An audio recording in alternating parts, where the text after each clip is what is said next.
pessoal! Estamos começando a segunda temporada do nosso Vira-Lata Cast. Eu sou a Fran e hoje eu estou aqui com um convidado muito especial. Eu vou apresentar ele, olha só. Eu vou conversar hoje com o Matheus Oliveira Silva, que ele é psicólogo perito, professor, palestrante e consultor em psicologia forense criminal. Tudo isso, muito legal, né? Matheus, seja muito bem-vindo, eu estou ansiosa para a nossa conversa. Muito obrigado, Fran. Também estou muito ansioso e quero agradecer aí o honroso convite para estar aqui participando com vocês hoje. Legal. Bom, vamos lá. Primeiro de tudo, eu queria que você contasse um pouquinho da tua trajetória, né? Como é que você se inseriu aí na psicologia, se você já queria estudar isso, como é que foi? Legal. Eu conheci a psicologia jurídica quando eu estava exatamente na metade da faculdade, né? Quinto semestre, quinto período, quinta etapa, né? Cada região aí chama de uma forma. E eu tive a disciplina de psicologia jurídica junto com o estágio de psicologia jurídica. E o que mais me encantou, eu gosto muito de responder essa pergunta, porque o que mais me encantou a ponto de me fazer interessar e ingressar nessa área foi a particularidade que eu vejo que a psicologia jurídica possui. Então eu fiquei muito encantado quando eu me deparei com uma prática que ela estende a mão para o ser humano, seja ele criminoso, seja ele vítima. E quando eu comecei a estudar, né, e pude perceber que aquele criminoso, por mais hediondo que seja o que ele fez, precisa de ajuda psicológica tanto quanto as suas vítimas, e que a psicologia jurídica está ali, né, para estender essa mão, isso me encantou bastante. Né, porque eu acho que a psicologia ela não tem que segregar. Eu acho que a psicologia ela não tem ali que escolher. É lógico que o profissional ele tem que saber os seus limites. Né? Eu não vou me propor a atuar em determinado contexto se aquilo vai mexer comigo e comprometer a qualidade do meu trabalho. Mas isso é algo do profissional. Mas a psicologia enquanto ciência, ela não tem que ser segregada. Ela não tem que ser seletiva. Né? Ela está ali para a sociedade como um todo. E ver uma prática ali, né, que estende as duas mãos, uma para o criminoso e outra para a vítima, em resumo, para o ser humano, isso me encantou demais. Né? A ponto de, por exemplo, quando eu estava no último ano, eu quis fazer estágio em uma penitenciária onde ninguém gosta de ir. Uma penitenciária onde ninguém busca realizar trabalho. Foi uma penitenciária de ofensores sexuais. Né? Estupradores, abusadores, né? E todo tipo aí. Exato, né? Bem essa reação, né? Toda vez que eu falo sobre. E que bom que tem essa reação mesmo, né? O intuito do trabalho não é fazer com que todo mundo, né, perca ali a aversão que tem por esse tipo de crime. De jeito nenhum. Eu, enquanto sujeito, aqui na minha casa, enquanto telespectador, enquanto ser da sociedade, eu tenho a mesma reação que você quando me deparo com um crime, né, de tamanha proporção. Mas enquanto psicólogo, né, se eu me propus a estender a mão para esse sujeito, então que eu estenda a mão de forma ética e de forma profissional. E esse foi um dos trabalhos, né, que mais reforçaram essa ideia da psicologia para mim e que também contribuíram para eu chegar onde eu cheguei e ser o profissional que eu sou. E eu lembro, né, uma coisa muito interessante na época que eu tive interesse em fazer estágio nessa instituição e sempre ouvi de alguns professores, por exemplo, que a instituição era muito fechada, que a instituição não era aberta para receber estagiários, que era muito difícil entrar lá dentro. E eu, como nunca me contentei com o que os outros me falam, né, nunca aceitei, né, os obstáculos que colocam na minha frente, peguei e fui entrar em contato direto com a diretora social da penitenciária. Né? Vamos ver, então, qual é, né? Vamos ver, então, se eu consigo ou não. Qual não foi a minha surpresa quando ela falou, Matheus, o que a gente mais quer receber aqui são estagiários, mas ninguém quer vir aqui. Nenhuma faculdade quer mandar estagiário para cá. E eu entendo, principalmente psicologia, que se trata de um curso prioritariamente não, majoritariamente feminino. Né? Eu entendo as circunstâncias, e ok, mas para você ver como não era tão inacessível assim, né? O que era falado. Então, muitas vezes você vê que a resistência talvez estava ali no professor, na própria faculdade. E a forma que eu fui recebido na instituição, na forma que eu sou recebido até hoje, com total respeito, eles abrem para eu levar meus alunos lá para visitar, né? Então, assim, eles sempre que eles quiseram e precisaram de estagiários. E eu falei, poxa, né, se é um público que precisa de ajuda e ninguém estende a mão, pois eu vou ser um dos primeiros, então. Né? Por quê? Porque olhar para o criminoso não significa se cegar para a vítima. Mas, infelizmente, muitos que olham para as vítimas se cegam para o criminoso, no sentido de precisar de ajuda. E uma das coisas que mais me impulsionou, Fran, a querer buscar realizar esse tipo de trabalho esse sujeito vai voltar para a sociedade um dia. Esse sujeito ele vai voltar para as ruas, ou para a família, ou para onde quer que seja. Ele não vai ficar preso para sempre. Infelizmente, dentro da penitenciária, esse sujeito não recebe tratamento nenhum. Existem psicólogos lá dentro, só que não dão conta da demanda, né? Você tem 3 psicólogos para 2.500 presos. Eles não dão conta de acompanhar, de tratar, né, essa psicopatologia, essa parafilia sexual que o sujeito possui, dentre, né, outros fatores que influenciam nesse tipo de cometimento de crime.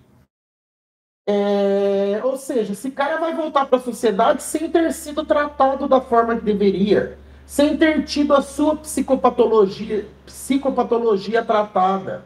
Muitas vezes vai voltar para o ambiente de vulnerabilidade social do qual ele veio. E aí? Por isso que a taxa de reincidência no Brasil é altíssima. Altíssima. Né? Então, o que eu pensei ali enquanto futuro psicólogo? Se eu puder evitar que um deles não cometa mais crime, para mim, o meu trabalho está feito. Se eu puder evitar que amanhã uma nova criança, uma nova mulher, homem, se torne vítima de um crime sexual, para mim o meu trabalho ali já está valendo muito a pena. Então, isso foi bem forte. Eu acho que isso foi o que principal me impulsionou a buscar esse trabalho. Até porque eu nunca sei, né? Eu nunca sei não, né? Nós nunca sabemos quando seremos vítimas de algo. A vítima desse cara amanhã poderia ser minha irmã, minha amiga, minha sobrinha. Nossa. Ou seja, a gente não sabe. A gente não sabe. Pode acontecer. Né? Então, se eu conseguir evitar que uma pessoa venha se tornar vítima, seja ela próxima a mim, ou seja ela alguém que eu não faço ideia de quem seja, para mim o meu trabalho está concluído. E eu tenho certeza que meu trabalho fez a diferença para os 12 homens que eu atendi nessa instituição. Uau, nossa, você fala com tanta sensibilidade, né? Assim, primeiro que assim, ouvir isso já dá um. Tem que ter muito estômago, eu acho, para estar num ambiente assim, né? Eu acho que. E aí eu fico pensando, né? Você ali, com uma certa inexperiência, né? No final, ali, podendo escolher uma especialização, ter essa prática, de duas uma, né? Ou você fica um pouco mais carrasco e lida com aquilo, ou você também pode se deixar levar, né? Tem alguma experiência que você pode compartilhar com a gente desse momento ali, do teu início aí nessa caminhada que te marcou, que seja legal trazer aqui? Sim, uma coisa que você falou legal, Fran, uma forma que eu encontrei de lidar com o que eu iria me deparar ali é não saber o que eles tinham feito. Eu sabia que eles estavam ali porque cometeram crimes contra a dignidade sexual. Ponto. Senão não estariam ali.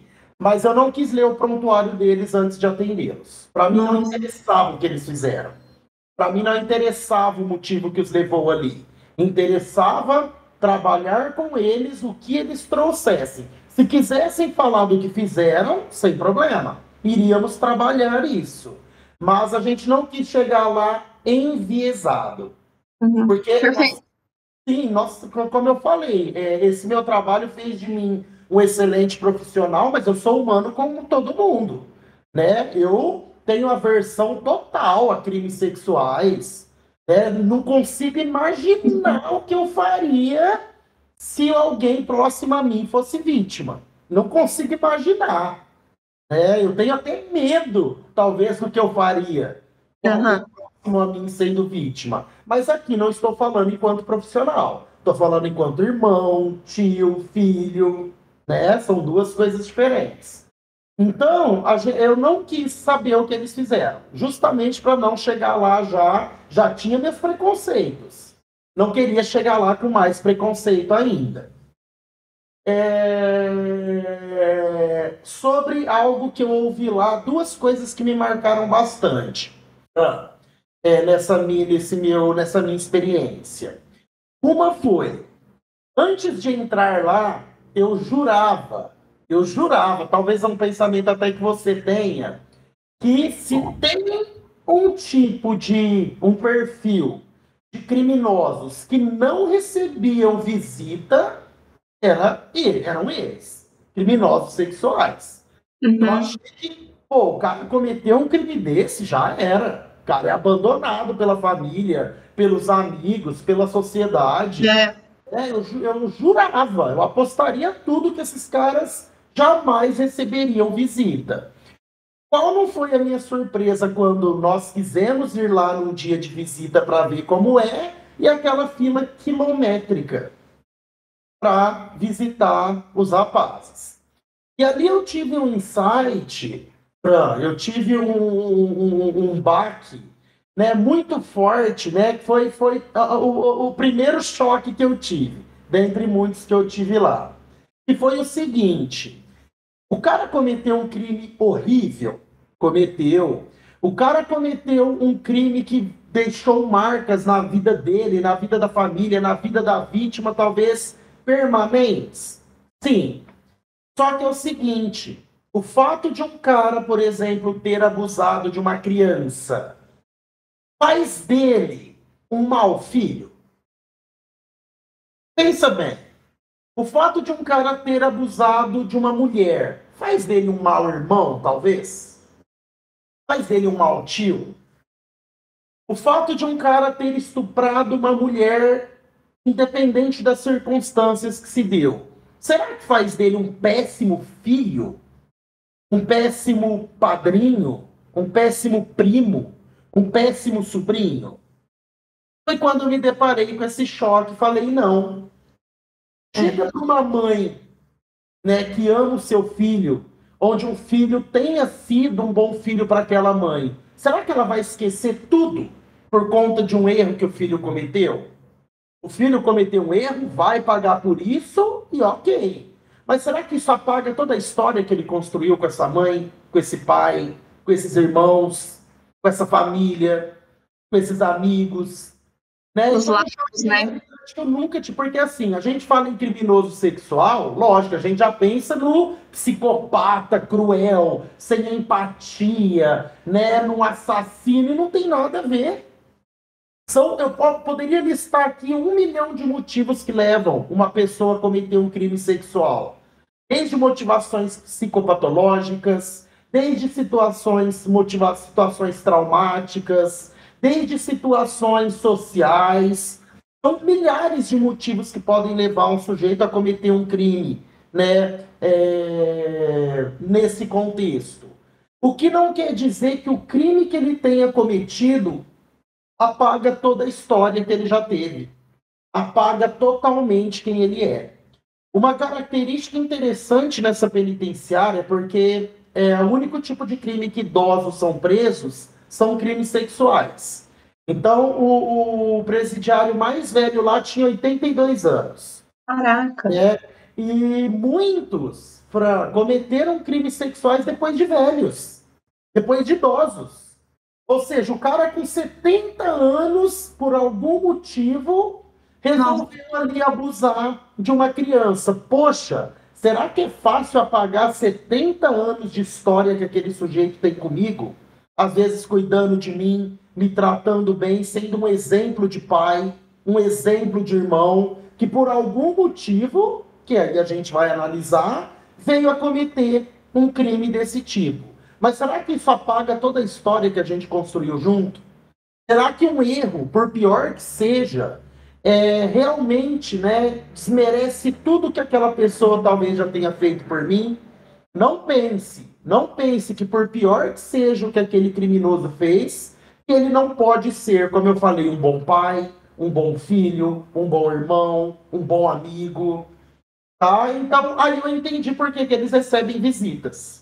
Em alguns casos, tá? Outros casos, visitas também envolvem outras coisas, né? Tem mulher lá que visita o cara que foi preso porque abusou da filha dela. E ela ainda leva a filha pro cara para visitar o cara junto. Então, assim... Nossa, meu coração chega de espada até um tem negócio de desse. tudo lá. Tem de tudo lá. O cara foi preso porque abusou da filha da mulher, ela visita o marido e ainda leva a filha junto. Nossa, então tem de tudo, tá? Mas eu tô falando desses que envolvem realmente a história do sujeito. Então, o primeiro choque que eu tive foi nesse sentido. Ninguém é definido pelo erro que cometeu, por pior que seja.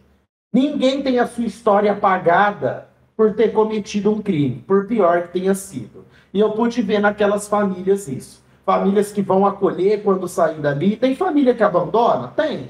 Principalmente quando o abuso é intrafamiliar.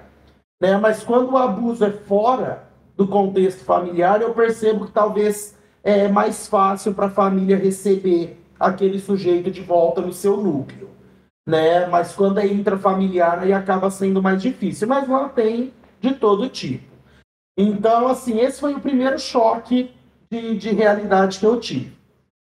O segundo choque foi quando um deles, apenas um, a gente atendia um grupo de 12, apenas um deles resolveu trazer, né, sobre o que ele fez e o porquê ele acredita que fez no grupo, né? Era um atendimento em grupo. Funciona muito bem nesse contexto. Eles se sentem muito acolhidos um pelo outro, né? Eu acho que o atendimento em grupo talvez funcione mais do que o individual, né? Eu não cheguei a atender individualmente, apenas em grupo. Foi quando um deles resolveu contar um pouco da história dele. E aí ele pegou e falou assim, nossa, gente, é sério, toda vez que eu conto, eu sinto o que eu senti naquele dia. Ele contou, ele falou assim, Mateus, quando eu tinha 6 anos de idade, a minha prima com 16, a minha irmã com 16 e a minha prima com 18 me obrigou a fazer sexo com elas. Né? 6 anos de idade. A irmã de 16 e a prima de 18. E nisso ele falou, né? E sofri, então, abuso delas, né, durante um ano. Aí ele falou assim, quando eu fiz 12 anos, minha mãe se matou, colocando fogo no próprio corpo. No velório da minha mãe não tinha ninguém. Foi eu e mais uma pessoa no velório da minha mãe. Eu olhei minha mãe no caixão, ela estava fedendo, toda podre, queimada. Aí ele, depois disso, eu fui morar na rua, né? E acabei de envolver com droga, né? E com coisas erradas. Aí ele pegou e falou assim, será que ninguém consegue entender por que eu me tornei o que eu me tornei? Naquele dia, cara, eu nunca vou esquecer, né? Foi a primeira vez na minha vida, eu acho, Fran, que eu realmente senti empatia por alguém. Eu acho que foi a primeira vez na minha vida que eu literalmente entendi o que é sentir empatia. Porque foi a primeira vez que eu me coloquei no lugar de um criminoso. E eu me fiz a seguinte pergunta. Se eu, hoje, psicólogo forense, uma das maiores influências digitais na área, será que se eu tivesse passado por tudo que ele passou, não seria eu ali naquele grupo? Não tem como eu saber. Não tem como eu saber. Só teria como eu saber se eu tivesse passado por tudo isso. Ah, Matheus, mas tem gente que passou por coisa pior que ele e não se tornou um criminoso. Sim, e tem gente que não passou por nada disso e se tornou. Não, é uma variável, né? A questão é, será que eu, se eu tivesse sido abusado a partir dos 6 anos de idade, e sabe o que era pesado, Fran? Ele falava, minha irmã, você sentia a dor na voz dele, minha própria irmã fez Ai, isso. gente. Sabe, eu fico pensando, será que se eu tivesse visto minha mãe podre no caixão, será que eu também não teria me tornado um criminoso como ele se tornou? Eu me arrisco a dizer que a chance de que a resposta seja sim seja maior do que a resposta não. Então, esse foi o segundo choque de realidade que eu tive. Caramba, meu Deus. Entender a história, por pior que seja o que o cara fez. Né? Pela primeira vez, eu me permiti sentir junto com ele e me colocar no lugar dele, imaginar. Se eu não tivesse passado por tudo isso, se hoje eu também não seria um criminoso. Então, isso me ajudou muito. Né? Me ajudou enquanto sujeito a não julgar tanto, embora eu ainda ache hediondo e horrível esse tipo de crime, mas isso me ajudou muito, principalmente enquanto profissional. Eu nunca mais fui o mesmo depois que eu ouvi esse relato. E assim, né, para finalizar essa parte, sobre essa questão do, né, o quanto a gente realmente consegue se distanciar do profissional do sujeito, né? No final do estágio, quando a gente acabou os atendimentos e não iria mais vê-los, a gente foi ler os prontuários. Até porque a gente precisava ler para colocar no relatório. E aí veio o meu terceiro choque. Né? O meu terceiro choque de realidade e humanidade. Quando a gente foi ler o que eles fizeram, Fran, a gente não conseguiu terminar. Né? Eu fiz esse estágio com mais duas amigas, né? E a gente foi ler o que eles tinham feito para estarem ali. A gente não conseguiu terminar, até porque estava bem detalhado o que eles fizeram. E o que mais pegou a gente foi, caramba, a gente veio ajudar esse sujeito. É sério que a gente se afeiçoou por esse cara? Porque a gente se afeiçoa. Né? Eles adoravam o atendimento. Eles falavam que contavam os dias para quando a gente ia lá. Eles tomavam banho, se barbeavam. Né? Eles adoravam os dias. E a gente acaba se afeiçoando. Né? A gente, na psicologia, a gente fala, estabelece transferência. Né? Então a gente se afeiçoa, brincava, tinha ali o sentimento de cuidado. Né? E aí a gente falou, caramba, é mentira que aquele cara fez isso. É sério que aquele cara que a gente, né, se aproximou fez isso, a gente não conseguiu terminar de ler. A gente realmente preferiu ficar com um pouco que ainda sobrou de toda a experiência. Só que isso foi importante para eu ter noção também. Eu ter noção que o fato de eu ser um profissional que estende a mão não apaga eu enquanto sujeito na sociedade, que acha aquilo que ele fez horrível. Isso é Claro. importante. Justamente para a gente não ter essa mistura, né? Imagina, eu tenho um parente que foi vítima de crime sexual. Não, vamos parar para entender a história dele, o que ele passou para tê-lo levado a fazer isso. Caramba! O caramba! Não consigo nem imaginar o que eu faria se eu pegasse esse sujeito. Mas da mesma forma que enquanto profissional eu tenho sim que esquecer essa parte e pensar da outra forma para ajudá-lo. É bem difícil, né, fazer essa análise. Eu não sei se eu conseguiria, por isso que o trabalho do psicólogo forense é tão louvável, né? Porque, assim, você já vai lá, cheio de tudo aquilo que a gente já construiu, né? Social, cultural, politicamente na cabeça, e dessa aversão humana, né? Natural até, de alguém que violou, né, fez uma violação física, pior ainda, né, a gente até pode falar do psicológico, do físico, mas para chegar nesse ponto, né, e de ter que encontrar alguma justificativa para ouvi-los e dar espaço de voz para essas pessoas também, né, mas é muito interessante isso que tu falou eu nunca tinha pensado por esse lado. Quando vocês falam isso, amo! quando vocês falam essa frase. Porque, assim, tudo aquilo que a pessoa viveu, né? Todos os traços de personalidade que ela tem, que ela construiu, que ela se formou, tudo aquilo não é perdido, muito menos anulado ao cometer um erro, né? Se a gente for classificar, não é nem classificar, eu acho que se a gente for tabelar, não por erros mais graves ou menos graves, todos nós cometemos erros.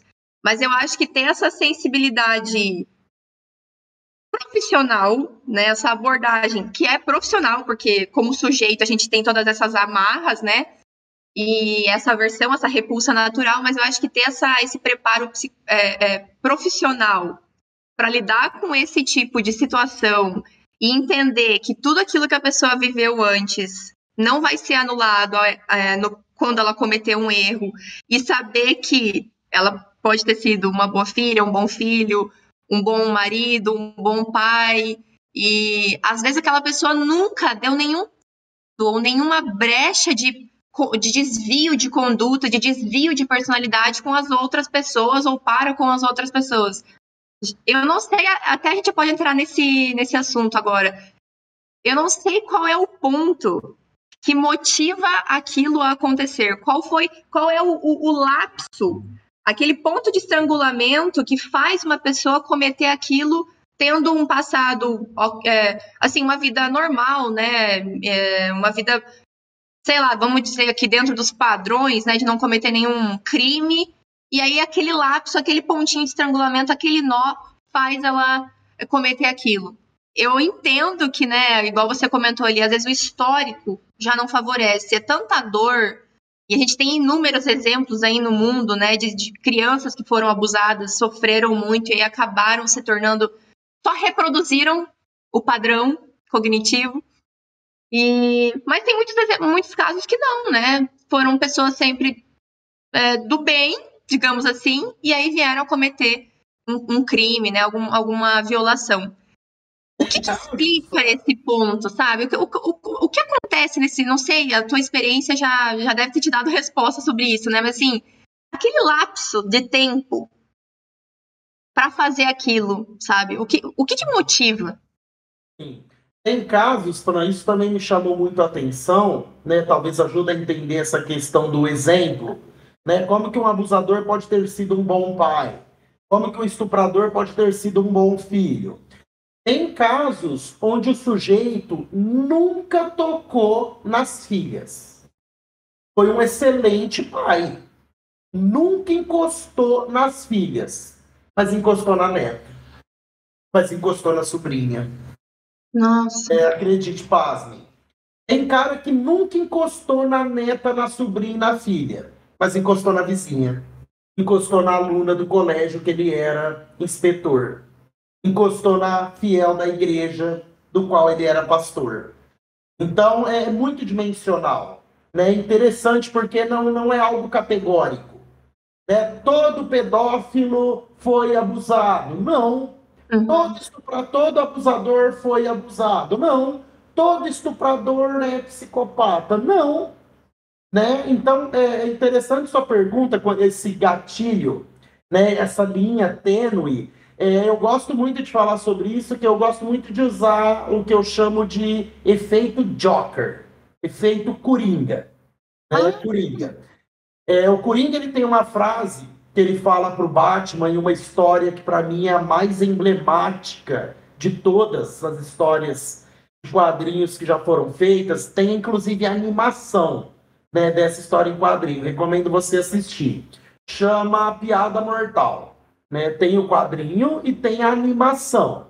E sempre tem elementos dessa história nos filmes do Coringa ou do Batman.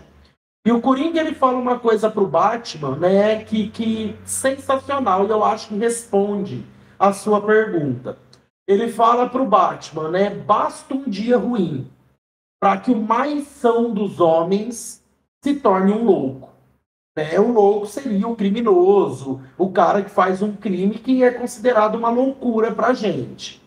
Então, eu gosto muito de falar isso, que basta um dia ruim para que qualquer pessoa venha se tornar um criminoso, de qualquer ordem, não apenas sexual. No caso dos crimes sexuais, eu não acho que seja apenas um fator, mas talvez uma série de fatores que contribuem para que o cara venha cometer um crime como esse. Você quer ver um fator, eu acho que você vai se surpreender, que contribuem para que esses idosos que eu te falei, que nunca tocaram numa criança, venham a tocar? Estresse pós-aposentadoria. Acredita?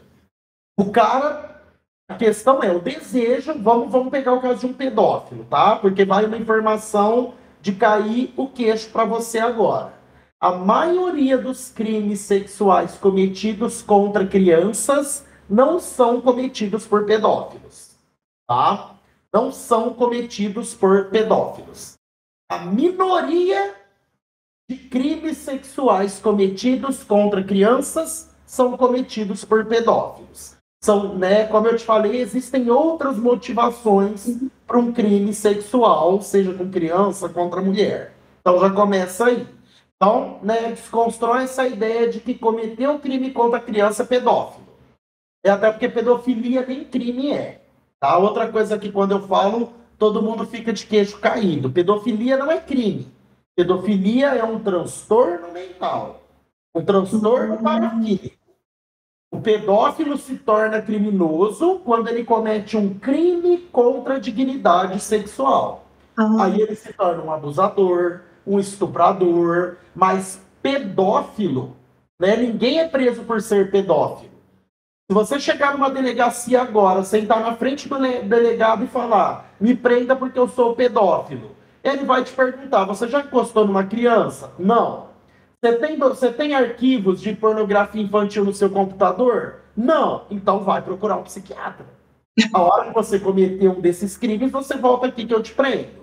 É que a mídia coloca assim, né? Crime de pedofilia. Pedofilia é crime. Totalmente errado. Pergunta para qualquer jurista que você conheça. Não existe crime de pedofilia. Pedofilia é um transtorno que corresponde ao desejo sexual por jovens e crianças. Só sentir o desejo não faz de ninguém criminoso. Não existe na lei sentir desejo sexual por criança, condenação de 2 a 4 anos. Não. Então, o problema é quando esse pedófilo passa o ato, a vazão ao seu desejo. Aí ele comete um crime contra a dignidade sexual. Mas não existe crime de pedofilia na legislação brasileira. A pedofilia está no DSM e não no Código Penal. Adoro falar isso. A pedofilia está no DSM, no Manual de Doenças Mentais. E não no Código de Processo Penal, não no VADMECO. Voltando. Então, no caso, por exemplo, o sujeito, ele aposentou, né? Nós vemos aí, né, o quanto alguns idosos desenvolvem depressão, ansiedade quando se aposentam, porque não queriam, né? Muitas vezes a motivação de vida daquele cara é o trabalho, e por conta desse estresse, por conta desse gatilho, digamos assim, ele pode passar a cometer um crime desse tipo. Seja porque ele já tinha o desejo e ele conseguia controlar, e por conta do estresse, né, o alto estresse, ele perde o controle, vai lá e comete esse crime. É muito comum, né, pessoas, por exemplo, pessoas que estão em tratamento contra o abuso de drogas. Elas estão sob tratamento, conseguem controlar seu desejo, mas quando passam por uma situação de estresse intenso, elas acabam recaindo. Né? Com pedófilo pode acontecer da mesma coisa. Ele controlou seu desejo durante anos, mas um fator estressante pode levá-lo a acabar, né, cometendo um ato que ele se segurou tantos anos para cometer. Então, assim, são muitas variáveis que podem levar um sujeito que nunca cometeu um crime a, de repente, cometer. Nossa, eu não tinha ideia de que existia essa classificação, de que a maioria era por idosos que cometiam isso. Eu não tinha nem sabia que existia essa variável, né, de cometer crime contra a criança por conta desse pós-trauminha aí eu até assim, se a gente for parar pra pensar, a vida da pessoa foi aquilo. De repente, se vê em casa, se vê doente, se vê sozinho, às vezes, né, já perdeu a esposa, os filhos estão longe e tal. Não, é querendo justificar, né? Mas aqui a gente tá tentando fazer uma análise mais racional. Mas eu não tinha ideia disso. Sim, eu Não também tinha ideia aprendi isso há pouco tempo no meu mestrado, né? Porque Isso é difícil, cara. eu jamais imaginei que a maioria dos crimes contra a criança não fossem por pedófilos. Por pedófilo. Não. Né? Você tem crime contra crianças, vamos falar dos crimes sexuais, tá? Que envolvem ali, né, o abuso sexual mesmo. Você tem, por exemplo, por questões de sadismo, ou seja, o sujeito ele não sente atração sexual por criança, mas ele sente prazer no sofrimento que ele vai causar àquela criança. Nós temos os criminosos que cometem crimes sexuais contra crianças pelo simples fato delas serem vulneráveis. Ou seja, ele não sente atração sexual porque desejo sexual por criança. Ele sente desejo sexual por um sujeito vulnerável. Um idoso, um deficiente, ou... Nossa, começa a me dar... Né? Nós temos também, por exemplo, o sujeito que ele quer fazer sexo. Ele está com desejo sexual, ele tem ali um impulso sexual. E o único objeto que ele encontra para satisfazer é uma criança. Não é que ele sente desejo sexual por criança, mas ele encontra naquela criança o seu objeto de satisfação, como ele encontraria talvez num animal, se fosse um animal que ele tivesse ali à disposição dele. Ou seja, é um objeto pelo qual ele vai se satisfazer, e não porque ele sente atração sexual especificamente. E por aí vai. Você vê isso em caso de prostíbulos, onde tem crianças. Né? Não necessariamente os caras que frequentam lá, frequentam o prostíbulo porque são pedófilos. Frequentam o prostíbulo porque querem sexo. E quem está ali para satisfazê-lo? Muitas vezes crianças, o que não justifica. O cara tem que ter, no mínimo, uma noção de que, né, não pode. Só que, pô, é o que ele tem ali, né, ele está com vontade de se satisfazer, então ele aceita a garota de programa que oferecem para ele. Né? Então, assim, são muitos motivos, e não apenas o desejo da pedofilia.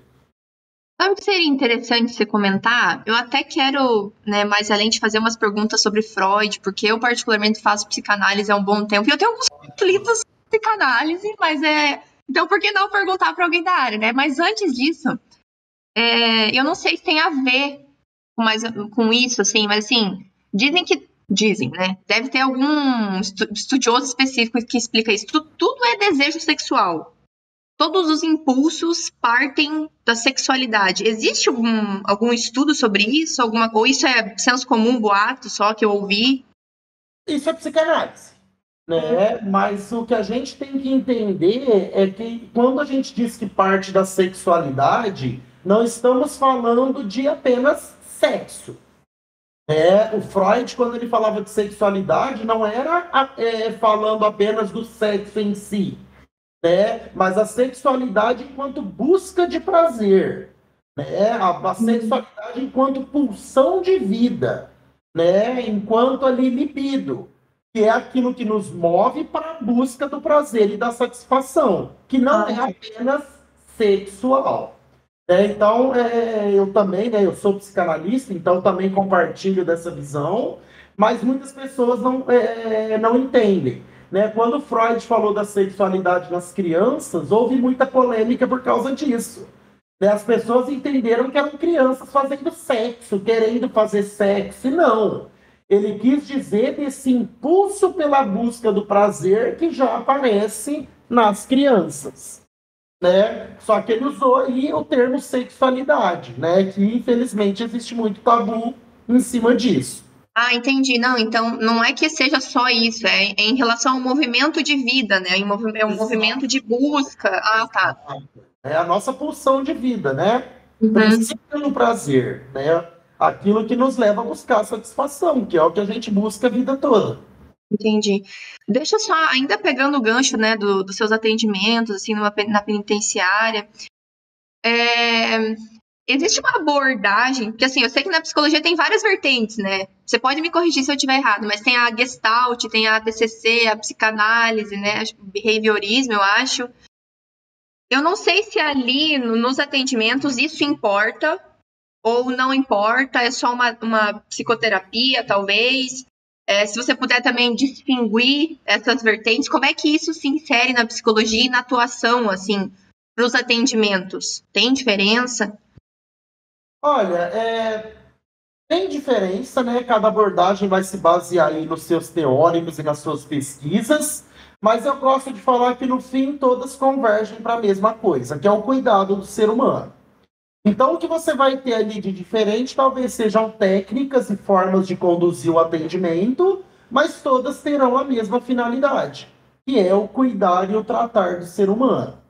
Né? Então, ali todas as abordagens são bem-vindas. Tanto a psicanálise, a TCC, a Gestalt, a Fenô, a abordagem junguiana, todas ali são bem-vindas. Todas vão tratar o ser humano da sua maneira. Uhum. E a psicologia forense, especificamente, ela escolhe uma dessas vertentes? Como é que é? É a psicanálise em si? Como é que é essa segmentação? Não, o psicólogo forense ele pode escolher a abordagem que ele quiser, né? Abordagem, porque a psicologia forense é um contexto onde aquela abordagem será aplicada. Igual Tá. o psicólogo hospitalar, o psicólogo escolar, né? A abordagem é a que o profissional se identificar e dominar. Entendi. E por que você se atraiu pela psicanálise diante de tantas abordagens, assim? Olha, são muitos fatores, viu? Primeiro, porque eu sempre gostei de Freud, né? Sempre amei Freud, sempre me interessei em Freud. O entendimento dos sonhos foi o que me levou. O querer entender os sonhos foi o que me levou a fazer psicologia, principalmente. Mas durante a faculdade eu conheci Lacan. E aí esse daí me ganhou totalmente. A minha primeira experiência clínica atendendo foi em Lacan. Eu me encontrei no discurso lacaniano, me identifiquei com o discurso lacaniano. Muitos pensamentos e filosofias que eu tinha comigo, eu encontrei a explicação na abordagem lacaniana, por exemplo. Então ali eu falei, é a abordagem que eu quero, que eu me identifiquei. Não que ela seja melhor, que ela seja mais eficaz, mas foi a que eu me identifiquei e encontrei. Lacan, assim como Freud, é de psicanálise também? Né, o Lacan vem depois de Freud. Né? O Lacan é o que retorna a Freud, pega a psicanálise do Freud e atualiza algumas coisas. E quais são essas atualizações aí? Você pode dar uma palhinha do tipo de abordagem, né? O que é estudado? Eu tenho bastante interesse em saber sobre isso. O Lacan, uma das maiores pegadas que o Lacan teve foi falar que o sujeito se estrutura pela linguagem. Ou seja, a linguagem que ele desenvolve durante ali, né? Desculpa, a linguagem ali, o discurso que ele se insere durante o seu desenvolvimento é o que vai estruturar ele enquanto sujeito. Né? O que seria a linguagem? Né? Seria, né, o nome que ele aprende a dar às coisas, o discurso do pai e a mãe que ele está inserido, que é o discurso que todos nós passamos. Então, através da linguagem, a gente vai se estruturar enquanto sujeito. O Lacan também traz alguns termos, né, que muita gente diz o quanto o Lacan é difícil, né, porque ele também vem trazer alguns termos novos para a compreensão das estruturas, né, neurose, psicose, perversão. E o Lacan, eu acho que, assim, dos teóricos, ele é um dos mais recentes, né, veja, o Lacan é de 70, né, então ele reformulou muita coisa do Freud lá de 1900. Dentro da análise clínica também, o Lacan tem algumas técnicas, né, que se diferenciavam da do Freud. Né, embora ele ainda utilize, né, faça uso da associação livre, uso do divã, do setting terapêutico. Mas, por exemplo, uma técnica muito legal que eu gosto na abordagem lacaniana, que você não vai encontrar os freudianos ou os psicanalistas, né, da psicodinâmica fazendo, é o famoso corte de sessão, né? Algo bem polêmico, para quem não entende o que é o corte de sessão, né? Que é o quê? Você encerra a sessão quando o paciente, né, se implica naquela queixa dele. O paciente chega trazendo uma queixa, se queixando de algo.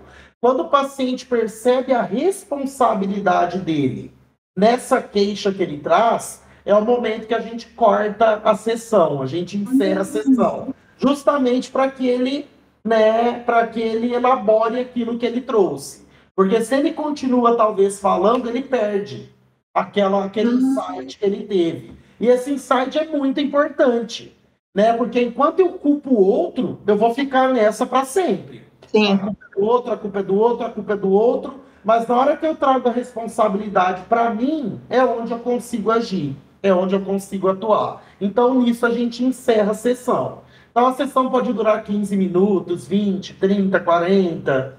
Né? Uma prática que os lacanianos são muito julgados. Mas porque as pessoas não entendem na prática como isso funciona. Olha só, vou falar por mim agora, né? Eu faço psicanálise, eu sempre fiz terapia. Eu adoro terapia, adoro.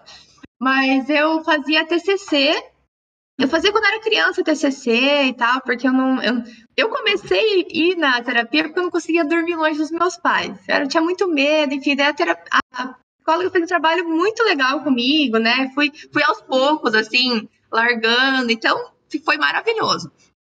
Só que aí depois, acho que faz uns 2, 3 anos que eu faço a psicanálise, aí vem dores mais profundas, assim, né? Você fica adulto, vem dores mais enraizadas, um negócio mais, uma raiz maior, né?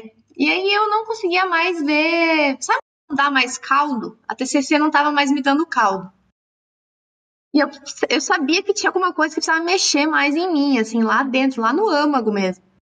E aí eu descobri a psicanálise e a lambada, né? Eu levei uma rasteira na psicanálise, assim, uma rasteira, porque primeiro que o psicanalista não tá ali pra te elogiar, não tá ali pra te agradar, ele não tá nem aí, o que é correto, né? Ele tá ali pra analisar o teu discurso e ver de fora o que você tá ali em paranoia, às vezes, achando problema, e fazer uma análise, mais ou menos te conduzir pra você se achar ali dentro. Então, eu comecei a fazer, assim, os primeiros 3 meses de psicanálise. Nossa, assim, 3 meses eu acho que eu melhorei um ano, assim, do que eu fazia com a TCC, porque por isso que eu gostei muito de Freud, sabe? Essa autorresponsabilidade que a gente tem que ter em muitas situações, né? E eu até vou falar depois dos conflitos que eu tenho com a psicanálise, porque eu não entendo que Freud não conseguiu explicar, talvez. Mas antes de falar disso, eu fiquei assim, foi um choque para mim entrar na psicanálise, sabe? De tanto que eu fiz, assim, de tanto que a gente estava em terapia, já teve semanas que eu fiz 2 terapias em uma semana, assim, de estar numa situação tão caótica, uma turbulência dentro. E foi muito bom, assim, a minha psicóloga também, ela faz uns momentos, assim, igual você falou, ela fala muito pra mim, por isso que eu te perguntei, sabe? Às vezes ela fala assim, como Lacan diria, como Freud diria, isso é tal conceito para tal pessoa. Porque às vezes na própria interlocução, né, do meu discurso, eu consigo chegar naquela dúvida que eu tinha no início da sessão. E isso aconteceu comigo só pela psicanálise. Então, assim, eu falo que a psicanálise salvou do buraco que eu tava, assim, não porque eu tinha algum problema, né, alguma doença psíquica, assim, mas porque a gente às vezes vai entrando nos nossos próprios buracos, sabe? Vai se afundando ali. E a psicanálise me trouxe de volta à vida, assim, me deu muita rasteira, me deu muito tapa na cara. Nem tapa na cara, me deu socos e socos e socos no estômago, assim. Funciona. Não venha me passar a mão na cabeça, me acorde. E foi cruel, assim, a psicanálise eu falo para amigas minhas, assim, eu sei quem não aguenta a psicanálise, porque a psicanálise pode ser um pouco cruel, sabe? Pode ser um pouco cruel porque não tá ali pra fazer carinho, tá ali pra fazer você sofrer. E era isso que eu queria. Eu queria realmente sofrer porque eu via as coisas que não estavam melhorando na TCC e eu falava, mas será que eu não tenho um pouquinho de participação nesses meus problemas? Será que não é um pouquinho responsabilidade minha? Ou ainda, será que não é o enfrentamento com o meu eu que eu não tenho que lidar? Por que sempre os outros? Será que aquilo que eu reclamo no outro, será que não é o que eu não gosto em mim também? E assim, você sabe melhor que eu, mas 98% das vezes é exatamente isso. Tudo que a gente se incomoda no outro diz lá dentro sobre nós, né? É a frase do Freud famosa, né? Qual a sua responsabilidade na desordem que você se queixa? É perfeito. É exatamente isso. Enfim, eu gosto muito da psicanálise, às vezes eu sofro, confesso, dói, viu? Dói. Às vezes eu fico pensando qual que é o limite, sabe? Qual que é o limite que a psicanálise pode chegar? Até que ponto a gente pode fazer terapia e se existe uma alta da psicanálise? Você vai chegar num ponto que, poxa, tô melhor, já tô me autoconhecendo, já posso ficar sem a terapia. Eu não sei se existe isso também, mas até a gente pode conversar sobre isso, sobre essa alta da psicoterapia. Mas o que eu queria te perguntar sobre Freud, eu assisto muito vídeos assim de psiquiatras falando, né, sobre isso, psicólogos também, e que existe um conflito assim na análise do Freud que me interessa saber, porque eu não sou da área. Mas, por exemplo, uma criança que é abusada, tá? Tinha lá 4 aninhos, foi abusado pelo padrasto. Essa pessoa vai crescer, essa criança vai crescer, vai ficar adulto, tá? Jovem ali, e aí provavelmente vai lembrar, né? Na própria construção social, cultural dela, ela vai lembrar daquilo, ou às vezes não lembra, não sei. Vai lembrar. E aí, o meu conflito com a psicanálise é: tudo bem, eu vou estar na terapia, no embate com o meu eu, mas que culpa eu tenho de ter passado aquilo naquele momento? Claro que a psicanálise é você te dar uma emancipação de você olhar para aquilo que você passou e falar, bom, o que eu sou apesar daquilo? Apesar de tudo isso que eu passei, o que eu vou fazer da minha vida? O que eu quero para mim? Tudo bem, isso emancipa a pessoa, isso dá uma certa autonomia e mais vigor, eu diria, mais força para enfrentar. Só que como é que seria uma análise do Freud nesses casos de violência, né, sexual, igual você trata ali, acompanha? Eu não entendo como é que a pessoa que passou por aquilo, a vítima, conseguiria lidar enfrentando o próprio eu, porque ali ela não teve culpa, não tem responsabilidade, sabe? Eu não entendi muito bem, mas qual momento a psicanálise culpa a vítima? Eu não sei se seria a palavra correta, mas, por exemplo, uma criança sofre alguma violência, Sim. cresce com esse trauma. Como que ela vai seguir em frente tentando se responsabilizar, ela se autorresponsabilizar por aquilo que ela passou, sendo que ela não teve, sendo que ela era vulnerável, sabe? Entendi. Tá. É que aí tem um equívoco, talvez, na sua compreensão. Quando a gente busca responsabilização na abordagem lacaniana, Aham. implicação não é sobre o que ela sofreu, é sobre o que ela fez com aquilo que ela sofreu.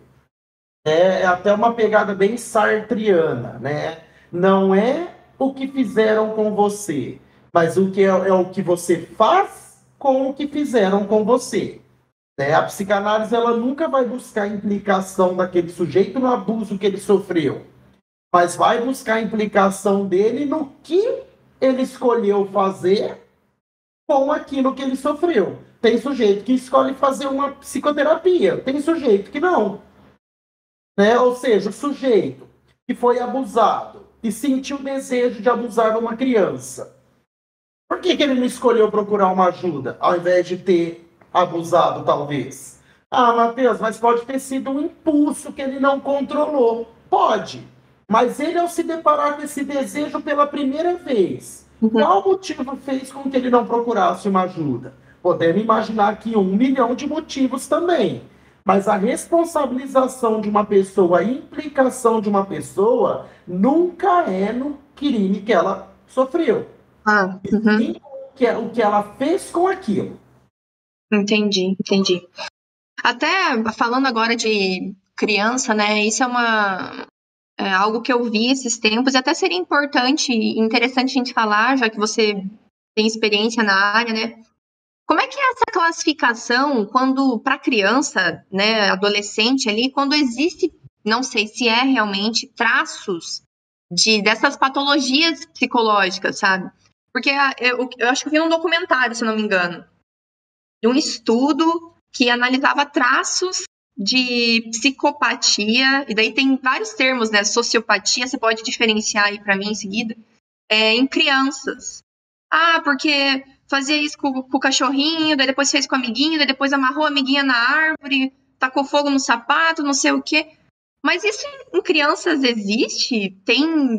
Não sei se tem estudo que fala que depois dos 18 anos é possível classificar, porque, né, a formação já está quase completa. Como é que é isso? Em crianças, analisar esses traços de personalidade? Sim, né, legal sua pergunta, né? Inclusive, eu até postei um relato ontem no meu Insta de uma psicóloga que disse para uma mãe que o filho dela de 4 anos era psicopata, né? Daria tudo para saber quem é essa psicóloga para acabar com o CRP dela ali e pôr fogo no Meu diploma Deus. dela. Enfim, crianças não podem ser diagnosticadas com psicopatia. Tá. Justamente por quê? Porque a psicopatia é um construto de personalidade e uma criança não tem a sua personalidade formada ainda. Né? E é até discutível se a personalidade dela é formada até os 18 anos mesmo. Mas os manuais trazem que transtornos de personalidade somente após os 18 anos. Mas as crianças podem apresentar traços de psicopatia, sim.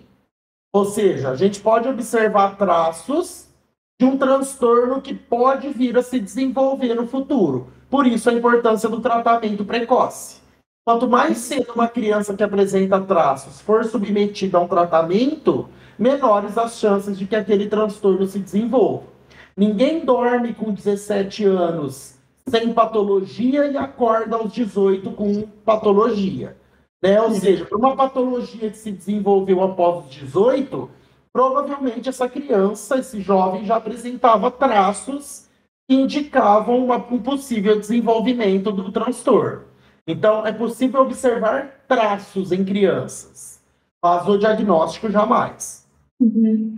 E qual a diferença entre sociopata, psicopata, surto psicológico? Entre psicopata e sociopata não há diferença, tá? Tá. Sociopatia é um termo que já foi muito utilizado e hoje em dia não se utiliza mais. É um termo ultrapassado. Embora você ainda vai ver muita gente usar, talvez por desatualização. Por quê? Porque a ideia de sociopata era um sujeito que tinha um dia ruim e veio a desenvolver o transtorno, né, que eles chamavam de sociopatia adquirida, seja por uma lesão no cérebro ou por alguma situação, né, de estresse, né, que você passou e desencadeou aquele transtorno, e eles acreditavam que a psicopatia era algo nato, né, ou seja, se nascia psicopata. Hoje em dia essa ideia não existe mais, né, não se vê mais a psicopatia como um transtorno que se nasce. Ninguém nasce psicopata. Não tem como nascer psicopata.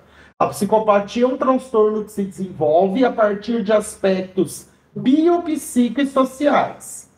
Ou seja, então, sendo assim, a sociopatia cai em desuso e a psicopatia, né, assume essa posição de um transtorno que não se nasce, e sim que se desenvolve. Já o surto psicótico, né, ele vai estar ligado aos transtornos psicóticos, que vão se diferenciar da psicopatia. O transtorno psicótico é aquele caracterizado pela perda de contato com a realidade. É o sujeito delira, alucina, né, diferente da psicopatia, né, que não vai envolver essa perda de contato com a realidade. E teve algum caso, assim, né, com a tua experiência aí, que você lembra que você ficou chocado e você não classificou como psicopata, mas assim, que você entrou em contato com essas pessoas realmente e pôde descrever para você, né, no prontuário aí, que eram psicopatas, você já teve que lidar muito com esse grupo? A minha dissertação de mestrado está sendo avaliar psicopatia em mulheres, né? Em mulheres. mulheres, porque não existe ainda uma ferramenta que avalie psicopatia em mulheres. Mas sim, né, já avaliei bastantes pessoas com diagnóstico de psicopatia. E tem diferenças? Eu não sei como é que... É isso que eu estou buscando descobrir. Mas provavelmente teremos. Uma questão de gênero, né? As diferenças de gênero existem. Aceitem ou não, né? Sim, lógico. Avalie. Existem as diferenças de gênero biológicas. As diferenças sociais aí é outra coisa. Mas Uhum. diferença de gênero biologicamente existe. Né? Uhum. Não há discurso e luta que vá mudar isso. Então, provavelmente, a gente vai encontrar diferenças na manifestação do transtorno. Então, ainda não tem como saber se, ou ainda, às vezes tem algum livro que fala sobre isso, de alguma doença que é mais expressiva em algum gênero. Falam que Isso temos, né? Transtornos que são mais comuns em mulheres do que homens. Isso é bem claro na medicina e na psiquiatria já. O que eu estou falando é na diferença de manifestação. Por exemplo, o transtorno de personalidade borderline é bem mais comum em mulher do que homem. Agora, transtorno de personalidade antissocial é bem mais comum em homem do que em mulher. E eu acredito que seja por uma questão de gênero, principalmente, biológico. E depois vamos ter as influências sociais também. Agora, o que eu estou buscando na psicopatia? Ver se o transtorno nas mulheres se manifesta de uma forma diferente, de uma intensidade diferente do que nos homens. O que eu tenho encontrado nos levantamentos bibliográficos que eu fiz, infelizmente são muito poucos, né? Aqui no Brasil eu estou sendo pioneiro, né, nesse tipo de pesquisa, por exemplo, as mulheres, elas tendem a demonstrar uma maior promiscuidade sexual do que os homens. Já os homens demonstram, por exemplo, uma maior impulsividade do que as mulheres. E eu acredito que seja por influências biológicas e sociais essa diferença. Legal. Não, até ia pedir para você comentar, né, sobre as diferenças dos transtornos, né? Você falou do borderline, tem até a esquizofrenia, que eu não sei se é um transtorno, se é uma condição, uma doença, você pode explicar melhor. E aí ia pedir também um dos motivos do porquê, né? Se existe estatística para isso, realmente, se é só o gênero, né? Se existem outras variáveis também dos transtornos acometer certos grupos. Como assim? Eu acho que eu me perdi em meio. Por exemplo, assim, ó, você falou que borderline é mais comum em mulheres, né? Mas será que é só pelo gênero? Assim, existe... Não. Como eu te falei, gênero, questões sociais, né? Eu digo que é principalmente por conta do gênero, né? Questões biológicas, né? Por exemplo, o transtorno de borderline é caracterizado por uma instabilidade emocional. Pega na sociedade, quem você me responde que você acha que tem uma instabilidade emocional maior, homens ou mulheres? Bastante das mulheres. Tensão pré-menstrual, questão hormonal, que afeta o humor das mulheres bem mais que o dos homens. Ou seja, então o transtorno de personalidade borderline, ao meu ver, e de acordo também com o que foi levantado para essa estatística, a maior influência seria por questões biológicas. O que não quer dizer que as questões sociais também não influenciam. Totalmente, né? Nunca nada vai ser visto apenas como uma questão biológica. Nós podemos ter uma maior influência biológica, mas a influência psicológica e social vai estar presente, sempre. Mudando um pouco agora, eu vi no que você divulgou, que eu achei, assim, eu não consegui descrever, né? Você conseguiu entrevistar o Pedrinho Matador. Sim. Como que foi essa experiência, você como psicólogo, passar por isso? Como é que foi isso? Foi fantástico. Foi uma das melhores experiências que eu já tive. Foi bem ali no comecinho da minha carreira, né? Ele estava morando aqui próximo à minha cidade, aí eu tive a oportunidade de entrevistá-lo. né? Não foi uma entrevista forense, não foi uma avaliação, foi uma entrevista, né? Mas no qual eu pude analisar ali bastantes das respostas que ele me deu, como está lá no meu IGTV. E foi muito, muito excitante, né? Muito excitante, muito divertido, né? Eu estar de frente com o serial killer pela primeira vez, de muitos que eu ainda quero entrevistar. Mas ainda assim não foi tão excitante quanto entrevistar a Suzane von Richthofen. Nossa, meu Deus. Ah, meu Deus. Não, até é importante você puxar esse gancho aí, porque sabe quem que eu queria trazer aqui? Ainda bem que você me lembrou. O caso da Elise Matsunaga. Legal. Ela tá morando aqui perto também. Tô tentando entrevistar ela. Como é que você. Não sei se você pode falar alguma coisa sobre isso, assim. Porque assim, ela, né, foi solta tal.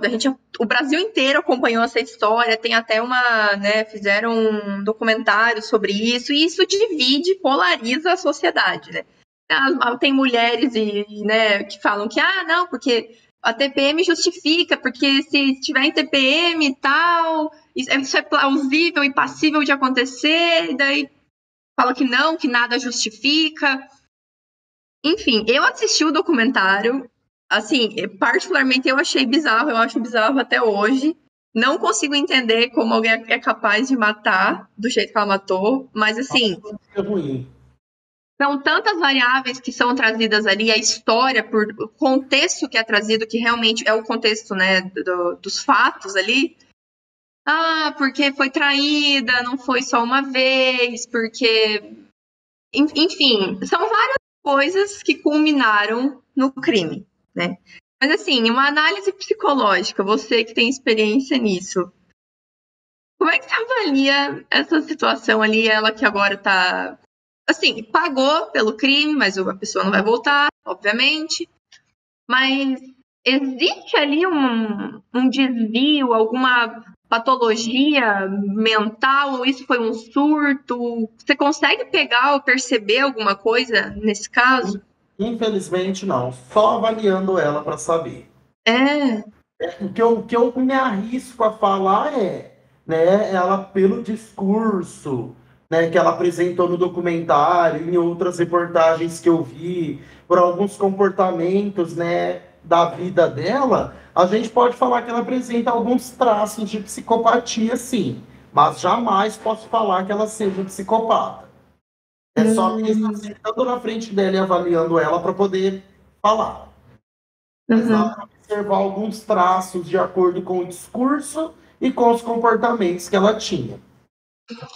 Tá. E você falou ali de serial killer, né? O que classifica um serial killer, além do óbvio? Então, aí vai depender qual classificação você utiliza, né? Por exemplo, o FBI, ele leva em consideração um dado quantitativo. Ou seja, o sujeito matou duas pessoas com um intervalo de tempo entre elas, ele já pode ser considerado um serial killer. Bom, eu não gosto muito dessa análise unicamente quantitativa, né? Eu acho que existem outros critérios subjetivos que a gente leva em consideração. Por exemplo, motivação, perfil de vítimas, modus operandi que o sujeito vai apresentar, né? Então, para mim, né, de acordo ali com os teóricos que eu utilizo, um serial killer pode ser classificado, né, como um sujeito que matou duas pessoas com intervalo de tempo entre elas, mas desde que ele tenha um perfil de vítima, ele tenha uma motivação pessoal, seja por uma questão psicopatológica ou não, né, venha a ter ali um modus operandi e cometa o crime dessa forma, né? Aí isso classificaria como serial killer. E não apenas o fato dele matar duas pessoas com intervalo de tempo entre elas. Senão, muita gente por aí seria considerado serial killer. Um assaltante, por exemplo, que matou várias pessoas durante o assalto. Isso seria, né? Tudo bem que ali entraria como um latrocínio. Mas ele seria, então, um latrocida em série. né? Ou seja, ele não matou a pessoa por uma motivação pessoal. Ele matou a pessoa porque ele estava assaltando e a pessoa reagiu, talvez. Né? Então, apenas número de vítimas eu não acho critério suficiente para enquadrar um sujeito no perfil de um serial killer. Tem até uma coisa, né? Voltando um pouquinho, que eu queria te perguntar e acabei fugindo do assunto. Por que e como que ele explica isso também, né, Freud? Existe esse negócio do gozo, né, do gozar para a felicidade e da tristeza também. Então, existe essa coisa, né? Putz, às vezes estou num período muito triste e tal. Freud explica que isso também não deixa de ser um gozo, porque você encontra naquela posição, naquele cenário, um certo conforto, né? Como é que é isso? Consegue Eu acho que explicar? o melhor exemplo de gozo, né, é legal você ter perguntado disso, porque é um assunto que eu gosto muito de falar, e acho que o melhor exemplo, e que até faz a gente compreender também de gozo, são mulheres que se mantêm em situação de violência. Muita gente questiona, mas como que essa mulher não larga desse Uhum. cara? Mas como que essa mulher continua com esse cara? É a questão do gozo, né? Ou seja, muitas vezes essa mulher é dependente emocional, ou seja, ao suprir sua dependência, ela tem satisfação naquilo. Muitas vezes essa mulher é dependente financeira, ou seja, a partir do momento que ela tem essa dependência financeira suprida pelo agressor, ela está gozando. Uhum. Muitas vezes essa mulher, por exemplo, continua com esse marido por conta dos filhos. Ou seja, eu estou sofrendo violência, mas os meus filhos estão bem. Os meus filhos estarem bem, isso é bom para mim. Ou seja, ela está gozando. Né? E isso é uma coisa muito interessante quando, né, eu atendo bastante caso de violência doméstica, principalmente contra a mulher, e na análise, esse é o primeiro caminho que a gente conduz a ela, para que ela perceba qual satisfação ela encontra mesmo sofrendo violência doméstica. Nossa, Jamais, tá? Eu gosto muito de explicar isso porque tem gente que insiste em não entender. Eu não estou falando que a mulher gosta de sofrer violência. claro. Eu não estou falando que a mulher gosta daquela violência que ela sofre, mas ela gosta daquilo que ela é dependente ser suprido. Uhum. Seja emocional, seja financeira, seja por causa dos filhos, seja o que for. Quando essa dependência que a mantém nesse relacionamento é suprida, é o que a gente chama de gozo. Né? Não, não, com certeza faz sentido, porque eu vi agora minha psicóloga falando, porque assim, independente disso, tá? Não é nem só por violência doméstica, mas assim, quando algo tá extremamente insuportável pra você, quando você não aguenta mais nenhum tipo, o ser humano consegue desvincular. Quando, putz, cheguei no meu limite, e às vezes a pessoa não sabe qual é o limite, e é por isso que isso acontece, por isso que isso continua acontecendo, às vezes ela não sabe o próprio limite. Mas a partir do ponto que aquilo estoura todos os níveis de sanidade, dignidade, limite pessoal, em questão de segurança mesmo, bem-estar, eu acho que a pessoa consegue soltar e cortar o cordão umbilical, assim, sabe? Desvincular. Mas é que existe também, precisa acontecer esse certo trauma, né? Essa certa ruptura para que aquilo aconteça. E talvez seja esse um dos motivos pelos quais essa dependência não seja percebida. E aí que entra a parte do gozo, né? Porque aquilo tá tão amarrado, tão bem estruturado, tão solidificado, que para romper aquilo são tantas variáveis que ela vai ter que passar a lidar novas, que aquilo é muito mais insuportável do que permanecer naquele sofrimento que ela já conhece. E eu acho que é isso que é o ponto. Aquele conhecimento já é aprendido, ela já sabe reagir àquele sofrimento. Então, isso é delicioso para o nosso cérebro, né? Um padrão já conhecido de reação. Poxa, se eu sempre reajo da mesma forma para alguma coisa, por que eu vou aprender outro padrão? Então, é muito perigoso isso, né? Porque aqui a gente parece que tá falando, poxa, ela é a culpada, mas não, às vezes ela não percebe que isso está acontecendo, sabe? E aí que entra o papel do psicólogo realmente, alguém que consegue enxergar essas amarras do núcleo familiar e tentar libertar ela daquilo, né? Porque senão. A mulher se sente presa num ciclo, tanto que é muito comum caso ela consiga largar desse companheiro, esse companheiro largue dela, ela arrumar um outro companheiro agressor. Parecido, né? Que loucura. Ela se coloca num ciclo que ela não percebe, ou então que ela não consegue sair. Por isso o nosso trabalho, né? Para tirar ela dessa cadeia.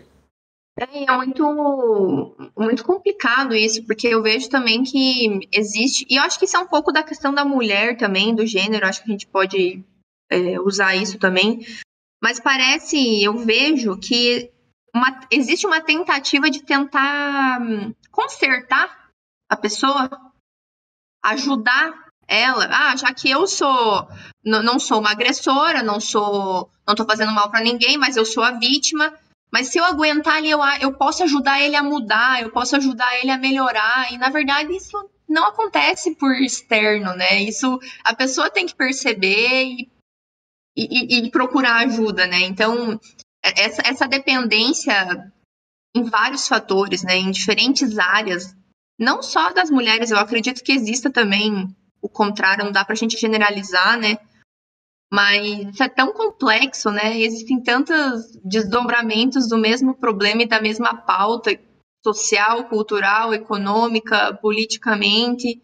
E se a gente for parar para analisar, a gente pode fazer uma abordagem, uma abordagem psicológica já resolve metade dos problemas, né? Exato. Mas agora, fugindo um pouco do tema, né? Eu queria saber como é que é a tua rotina como psicólogo, perito, como é que é o teu trabalho, né? Você dá consultoria, como é que funciona aí tua rotina? Minha rotina é bem flexível, né? Como eu sou um profissional autônomo, como eu sou um perito autônomo, né, eu faço perícias conforme surge a demanda.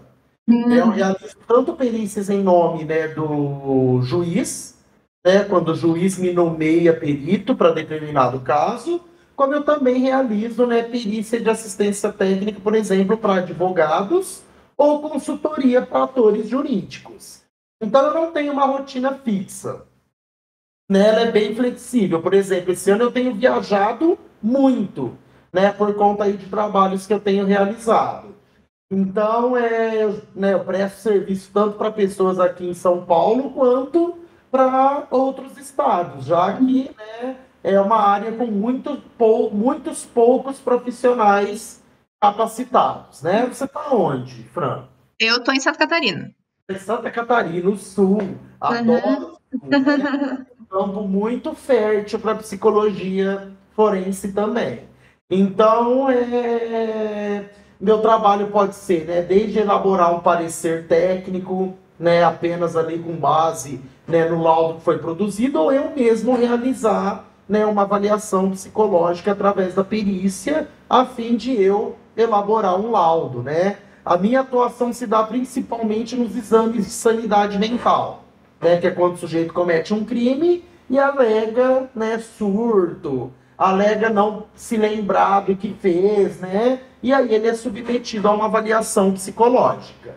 E a consultoria acaba se dando também, né, quando, por exemplo, como eu já prestei consultoria aqui em Ribeirão Preto, né, do delegado pedir que o sujeito fosse avaliado ali ainda na fase de inquérito, né, antes de ser aberto o processo ali para condenação ou não dele.